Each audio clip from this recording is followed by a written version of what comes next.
We turn to Brazil, where even the Amazon rainforest looks like it's gotten a wax. Now, President Dilma Rousseff has spent the whole week dealing with developments in a corruption scandal which threatens to undermine her entire government. Brazil's Supreme Court has approved an investigation into some of the country's top politicians. They're accused of taking bribes in exchange for lucrative oil contracts from the state-run oil company Petrobras.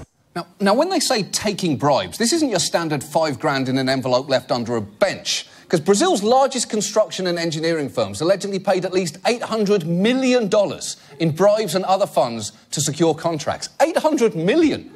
You'd need an amazing construction firm just to build a bench large enough to hide that bribe underneath. More than 30 members of Rousseff's ruling coalition are under investigation, so she took to the airwaves this week to try and calm people down. You have every right to get irritated and be worried, but I ask for patience and understanding because this situation is transitory. Is it? How is it transitory? Because unless you're about to flash the entire country with one of those memory-erasing sticks from Men in Black, I don't think people are going to forget about this. In fact, Brazilians weren't even listening to her speech for a pretty loud reason. Her critics had organized a kind of pot-banging protest, and I was in Sao Paulo, leaned out the window. It sounded like a football game. People were banging their pots, honking their horns. Fora!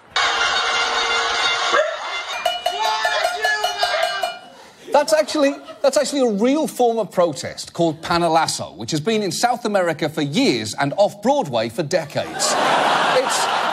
It's so entrenched, it's even taken place on the floor of Brazil's legislature. Do bom senso do povo brasileiro. Minha homenagem ao povo brasileiro. Now, I love everything about that, but the best detail there is the sign language interpreter. Even he is banging invisible pots in disgust. And if you think the Brazilians are overreacting to this story, there is one more thing you should know about Rousseff's involvement in this scandal. President Rousseff chaired the board of Petrobras for 7 years when much of the corruption is believed to have taken place. She's been cleared of any involvement in the scheme. How has she been cleared? She chaired the board of Petrobras while the bribes were... There's only one way to handle this.